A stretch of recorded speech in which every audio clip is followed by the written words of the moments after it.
You know, one of my best memories as a child is you driving me to school. I think that's an hour drive every day. You would drive me to school, and you would always make sure to pray for me before I get off the car. And if you happen not to be the one to take me to school, I would go to you in your room, or because you would call me and you would say, let me pray for you first.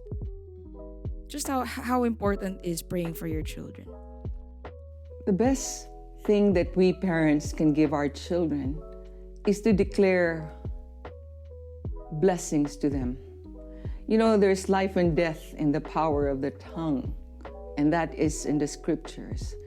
When we say negative things to our children, we set in motion that energy that your words have declared towards them.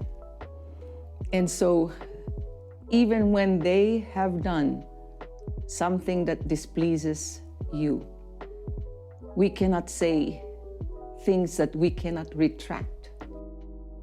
Mm-hmm.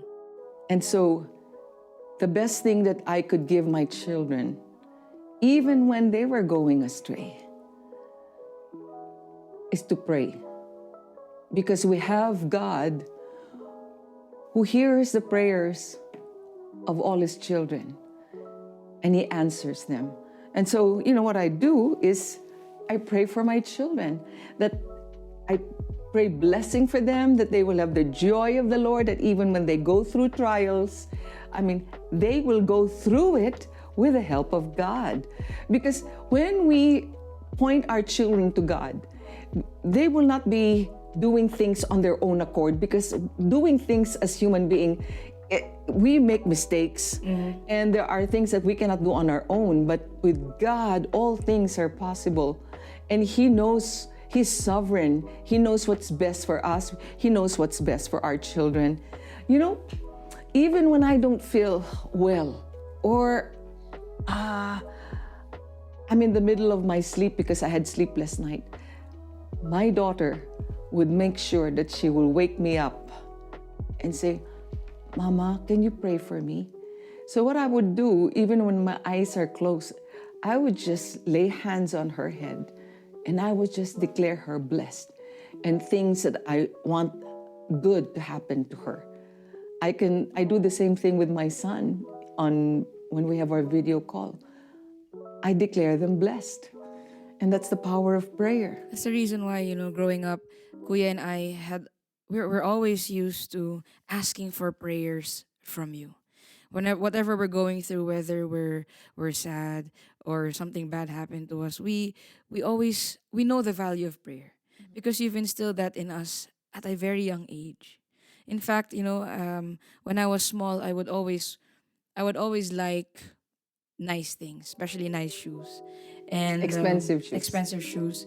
And when I would ask my mom, she will not discourage me. She will not say, you know, stop looking at those expensive things. I'm a single mom. You don't have a father. We can't afford that. But what she would do is she will encourage me to pray. She would say, why don't you pray to your Father in heaven for that? And God answers. That's true. You know, I cannot discourage my children by saying that you cannot do that. That's very difficult, or it's impossible. But I would always lead them to go before the Father and pray. And as much as possible, when I can, I pray with them, because there's power in prayer of agreement, and there's power when they hear me praying for them. Yeah. And I need prayers too. I ask my children, you know, it's not during the time that I go through crisis, even them, it's not the only time that they ask for prayers, that when they go through trials or they need help. I just pray for them. They just Sometimes randomly, I just go to her on a yeah. odd hour of the day, and I say, I just get her hand. I said, and she's probably just watching her YouTube or something On Facebook. or on Facebook, and I just come to her and I get her hand and I put it on my mom. Just bless me. So, at random, I would just say, I'm not shocked anymore. So now, because she's often doing that, So I would just declare her blessed. I ask the Holy Spirit, oh God, what do you think she needs? So Lord, just give her a fresh anointing. Yeah. Let her have that strength to love other people, love the unlovable, things like that. And many times it changes something in me. It revives me. Prayer is powerful.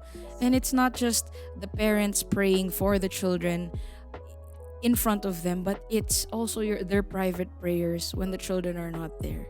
I can imagine how much you have groaned and, interceded for Kuya and for me. Yeah.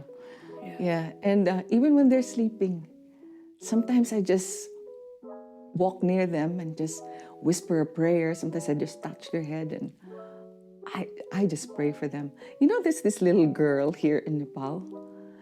She grew up with this habit that before we end the video call, she would say, Nana, can you pray for me before we go? And I pray for her. And she believes in prayer. And we always end this prayer with so that when wakes up in the morning. So that when she wakes up in the morning, Lord, she would say, Good morning, Father God. Good morning, Lord Jesus. Good morning, Holy Spirit. It is a blessed day. In Jesus' name I pray. And I know that she will grow up knowing that the power of prayer coming from Nana will always take effect because she sees it at work. And my children has seen that at work, the power of prayer.